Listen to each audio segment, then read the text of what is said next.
గురువు లేని విద్య గుడ్డి విద్య అంటారు. నిత్య విద్యార్థిలా తాను చదువుతూ తన శిష్యులను తనకంటే మెరికల్లా తీర్చిదిద్దడానికి తపించేవాడే అసలైన గురువు. గురువు గురించి ఎన్ని చెప్పుకున్నా తక్కువే. ఎదుగుతున్న పూల మొక్కలను తోటమాలి ఎంత జాగ్రత్తగా పెంచుతుంటాడో అంతకన్నా జాగ్రత్తగా గురువు తన శిష్యులను చూసుకుంటాడు. ఉన్నత స్థానాల్లో తన విద్యార్థులు నిలవాలని, గురువును మించిన శిష్యుల్లా పేరు తెచ్చుకోవాలని ఆకాంక్షిస్తుంటాడు.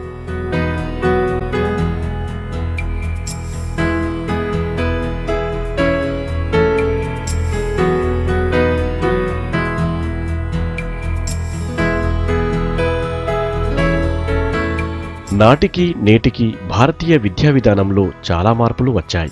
ఒకనాటి నల్లబల్ల శుద్ధముక్కల స్థానంలో వీడియో పాఠాలు వచ్చాయి. ప్రకృతి ఒడిలో పాఠాలు పోయి ఏసీ గదుల చదువులు వచ్చాయి.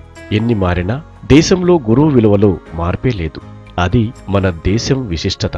తన వాళ్లను ఇంటి దగ్గరే మర్చిపోయి బడిపిల్లలనే తన వారిగా చేసుకునే మనస్తత్వం ఉన్న ఏకైక వృత్తి ఉపాధ్యాయ వృత్తి. బతకడానికి బడిపంతులు కాదు, బతికించడానికే బడిపంతులు అని సగర్వంగా చాటే వ్యక్తి గురువు మాత్రమే.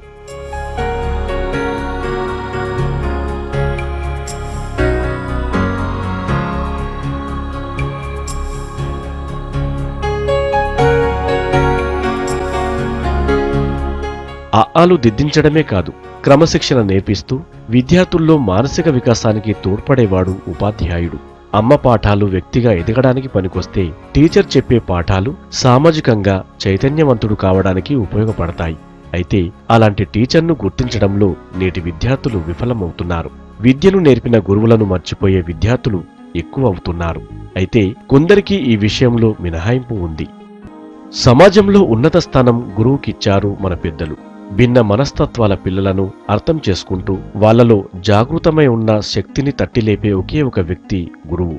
అలాంటి గురువులను కదిపితే ఎన్నో జ్ఞాపకాలు. కఠిన శిలల్లాంటి వాళ్ళనైనా ఓర్పుతో నేర్పుతో మహోన్నతంగా తీర్చిదిద్దే శక్తి గురువుకు మాత్రమే ఉంది. కోపం వస్తే నాన్నలా ఆగ్రహించినా అంతలోనే ఆ కోపాన్ని మర్చిపోయి అమ్మలా మారిపోయే స్వభావం గురువుది. సహనంతో విద్యార్థుల అభివృద్ధికి కృషి చేసే మహనీయుడు గురువు. అలాంటి గురువులకు మరోసారి ఉపాధ్యాయ దినోత్సవ శుభాకాంక్షలు చెబుతోంది V6.